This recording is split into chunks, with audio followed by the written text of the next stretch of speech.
देश के संविधान को लेकर अब एक नई जंग शुरू हो गई है। लोकसभा चुनाव 2024 से पहले संविधान बचाओ का नारा विपक्षी पार्टियों की ओर से दिया जाता रहा है, जिसने मोदी सरकार का खेल बिगाड़ने का काफी हद तक प्रयास किया, काफी हद तक कामयाब भी रहे। वहीं अब चुनाव के बाद मोदी सरकार की तरफ से यह ऐलान कर दिया गया है कि अब से हर साल 25 जून को संविधान हत्या दिवस मनाया जाएगा, जो ये याद दिलाएगा कि जब जब भारत के संविधान को कुचला जाता है तो क्या होता है। के साथ मैं हूं संजीव चौहान। शुक्रवार को देश के गृह मंत्री अमित शाह ने यह घोषणा की कि अब से हर साल 25 जून को संविधान हत्या दिवस मनाया जाएगा। शाह के ऐलान के बाद प्रधानमंत्री नरेंद्र मोदी ने सोशल मीडिया प्लेटफॉर्म एक्स पर लिखा, यह हर उस व्यक्ति को श्रद्धांजलि देने का दिन है जो आपातकाल की ज्यादतियों का शिकार हुआ। कांग्रेस ने भारतीय इतिहास में एक काला दौर शुरू किया था। वहीं कांग्रेस ने भारत सरकार के इस फैसले की आलोचना करते हुए कहा कि प्रधानमंत्री एक बार फिर हिपोक्रेसी से भरी एक हेडलाइन बनाने की कोशिश कर रहे हैं।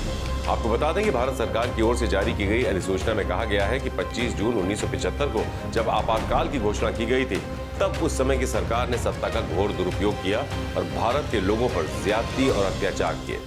और अब जबकि भारत के लोगों को भारत के संविधान और भारत के लोकतंत्र पर दृढ़ विश्वास है, इसलिए भारत सरकार ने आपातकाल के दौरान सत्ता के घोर दुरुपयोग का सामना और संघर्ष करने वाले सभी लोगों को श्रद्धांजलि देने के लिए 25 जून को संविधान हत्या दिवस घोषित किया है। साथ ही भारत के लोगों को भविष्य में किसी भी तरह से सत्ता के घोर दुरुपयोग का समर्थन नहीं करने के लिए पुनः प्रतिबद्ध किया है। इसके अलावा केंद्रीय गृह मंत्री अमित शाह ने सोशल मीडिया प्लेटफॉर्म एक्स पर गजट पत्र जारी करते हुए लिखा, 25 जून 1975 को तत्कालीन प्रधानमंत्री इंदिरा गांधी ने अपनी तानाशाही मानसिकता को दर्शाते हुए देश में आपातकाल लगाकर भारतीय लोकतंत्र की आत्मा का गला घोंट दिया था। लाखों लोगों को बिना किसी वजह के जेल में डाल दिया गया और मीडिया की आवाज को दबा दिया गया। भारत सरकार ने हर साल 25 जून को संविधान हत्या दिवस के रूप में मनाने का निर्णय लिया है। ये दिन उन लोगों के विराट योगदान की याद दिलाएगा जिन्होंने 1975 के आपातकाल के अमानवीय दर्द को झेला था। तो अमित शाह ने आगे लिखा कि प्रधानमंत्री नरेंद्र मोदी के नेतृत्व में केंद्र सरकार की ओर से लिए गए फैसले का मकसद उन लाखों लोगों के संघर्ष का सम्मान करना है जिन्होंने तानाशाही सरकार की असंख्य यातनाओं और उत्पीड़न का सामना करने के बावजूद लोकतंत्र को पुनर्जीवित करने के लिए संघर्ष किया। संविधान हत्या दिवस हर भारतीय के अंदर लोकतंत्र की रक्षा और व्यक्तिगत स्वतंत्रता की अमर ज्योति को जीवित रखने का काम करेगा, ताकि कांग्रेस जैसी कोई भी तानाशाही मानसिकता भविष्य में इसकी पुनरावृत्ति न कर पाए। और जब मोदी सरकार ने कांग्रेस को घेरने के लिए इतना बड़ा फैसला ले ही लिया है, तो भला इस पर कांग्रेस कैसे चुप बैठने वाली। कांग्रेस महासचिव जयराम रमेश ने केंद्र सरकार के इस फैसले पर पार्टी की ओर से प्रतिक्रिया दी है। उन्होंने एक्स पर लिखा, नॉन बायोलॉजिकल प्रधानमंत्री एक बार फिर हिपोक्रेसी से भरा एक हेडलाइन बनाने का प्रयास कर रहे हैं, लेकिन भारत के लोगों से 4 जून 2024, जी हां, भारत के लोगों ने 4 जून 2024 जिसे इतिहास में मोदी मुक्ति दिवस के नाम से मनाया जाएगा, इस दिन मिली निर्णायक जीत, व्यक्तिगत राजनीति और नैतिक हार से पहले उन्होंने 10 साल तक अघोषित आपातकाल लगा रखा था। ये वही नॉन बायोलॉजिकल प्रधानमंत्री हैं जिन्होंने भारत के संविधान और उसके सिद्धांतों, मूल्यों और संस्थानों पर सुनियोजित ढंग से हमला किया। ये वही नॉन बायोलॉजिकल प्रधानमंत्री हैं जिनके वैचारिक परिवार ने नवंबर 1949 में भारत के संविधान को इस आधार पर खारिज कर दिया था कि ये मनुस्मृति से प्रेरित नहीं था। ये वही नॉन बायोलॉजिकल प्रधानमंत्री हैं जिनके लिए डेमोक्रेसी का मतलब केवल डेमो कुर्सी है। इसके अलावा संविधान हत्या दिवस को लेकर तमाम विपक्षी दल भी मोदी सरकार पर हमलावर हैं। उनका क्या कहना है, आइए वो भी सुनवाते हैं आपको। After emergency, the Congress party has ruled this country with Indira Gandhi, Rajiv Gandhi, Manmohan Singh and Narasimha Rao. They should know about it. The people of this country has restored confidence on the Congress party. कौन बोल रहे हैं ये बात? इन्होंने संविधान को तहस नहस करके रख दिया। फादर स्टेन स्वामी क्यों गए दुनिया से, बता पाएंगे? हमारे हजारों लोग क्यों जेल में हैं? ह्यूमन राइट एक्टिविस्ट क्यों जेल में हैं? इंदिरा जी के सलाहकार इतने मजबूत नहीं थे जितने इनके हैं, नहीं तो इंदिरा जी को भी कहते कि 352 मत लगाओ, 352 जैसे हालात पैदा कर दो, जो आपने करके रख दिया।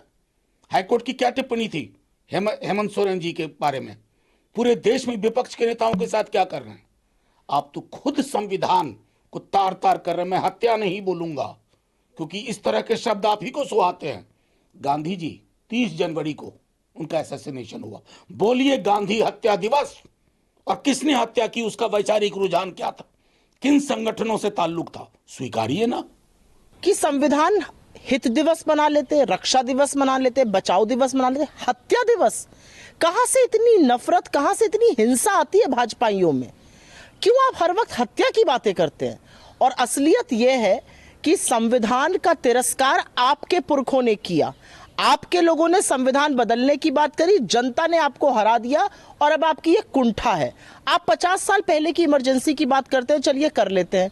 1980 में भी इस देश में चुनाव हुए, इंदिरा जी को 43% वोट देके 353 सीटें जिताकर जनता ने भेजा था।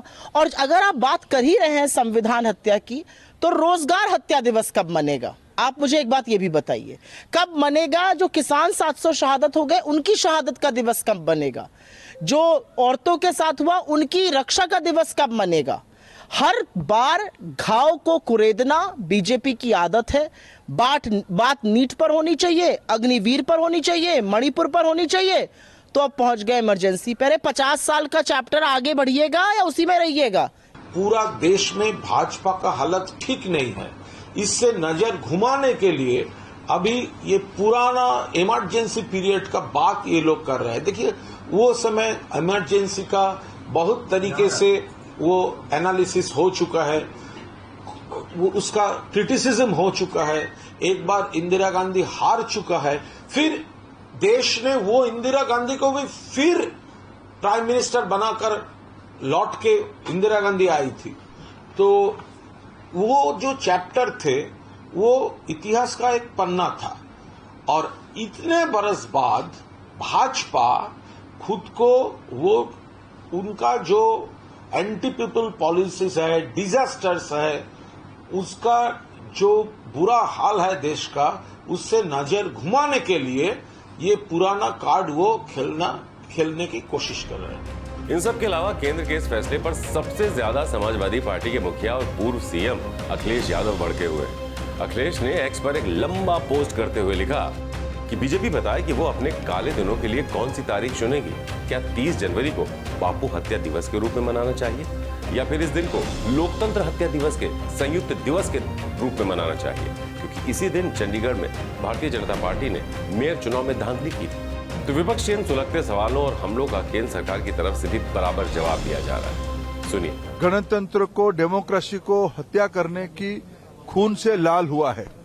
इस देश की जनता इसको भूलना नहीं चाहिए। कांग्रेस पार्टी कितने बड़ा गुनाह किया है संविधान को हत्या करने का कोशिश करके। देश की भविष्य की पीढ़ी उसको ना भूले, इसीलिए संविधान हत्या दिवस मनाया जाएगा। देश की नई पीढ़ी के अंदर उस वार्ता को आगे लाया जाएगा और स्कूलों में भी, कॉलेजेस में भी भारत की संविधान के बारे में महत्व बढ़ाते हुए उस एस्पेक्ट को भी सामने रखा जाएगा। पिछले दिनों में कुछ लोगों ने, संविधान विरोधी लोगों ने, कैसे संविधान को हत्या किया था।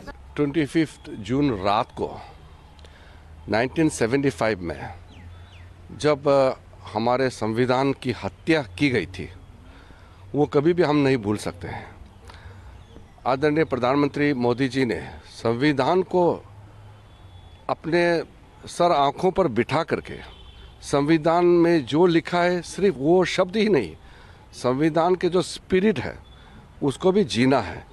ये सब देशवासियों को अपील किया है और जो निर्णय हुआ है ये बहुत अच्छा निर्णय है, क्योंकि हमको एक एग्जाम्पल सेट करना है कि भविष्य में कांग्रेस पार्टी ने जैसे संविधान की हत्या की, ऐसा कभी दोबारा ना हो, इसके लिए निर्णय किया गया है।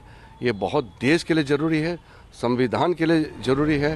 तो कुल मिलाकर दोस्तों, बरसात के इस ठंडे मौसम में सियासी माहौल पूरी तरह से गर्मा चुका है। अब मोदी सरकार ने ऐसा क्यों किया, इसके पीछे की वजहों पर नजर डालते हैं। दरअसल लोकसभा चुनावों से के बाद से ही भारतीय जनता पार्टी इमरजेंसी को लेकर कांग्रेस को घेरती रही है। पूरे लोकसभा चुनाव में कांग्रेस ने कहा था कि संविधान को बचाना है तो बीजेपी को हराना होगा। राहुल गांधी अक्सर अपनी सभाओं में संविधान के प्रति लहराते रहे थे। वहीं उनके नेता शपथ लेते वक्त जय संविधान के नारे लगाते रहे थे। अपनी सभाओं में राहुल गांधी कहते थे कि बीजेपी अगर दोबारा सत्ता में आई तो वो संविधान को बदल देगी। हालांकि बीजेपी ने नई सरकार बनने के बाद संविधान को तो नहीं बदला, लेकिन कांग्रेस को घेरने के लिए मॉनसून सत्र के पहले दिन से कांग्रेस को लपेटे में लेने की रणनीति जरूर तैयार कर ली थी और इसकी शुरुआत हुई लोकसभा स्पीकर और राष्ट्रपति द्रौपदी मुर्मू के अभिभाषण से, जो उन्होंने इमरजेंसी की याद दिलाते हुए दिया था। नई संसद में बीजेपी ने इमरजेंसी के दौरान संविधान से छेड़छाड़ का मुद्दा उठाया था। इमरजेंसी की घोषणा 25 जून 1975 के दिन की गई थी। इसीलिए अब मोदी सरकार ने 25 जून को ही संविधान हत्या दिवस के रूप में मनाने का फैसला किया है। तो अब देखना होगा कि मोदी सरकार की छेड़ी गई जो ये इमरजेंसी की चिंगारी है, आगे चलकर ये क्या विस्फोटक रूप लेती है। लेकिन इतना तो तय है कि विपक्षी दलों के संविधान बचाओ के नारे के खिलाफ बीजेपी का संविधान हत्या दिवस का फॉर्मूला एक बड़े हथियार के रूप में काम कर सकता है, जिसकी विपक्षी दलों को समय रहते कोई ना कोई काट तो ढूंढनी ही होगी। इस खबर के बारे में आपकी क्या है राय, कमेंट करके हमें जरूर बताएं। नमस्कार।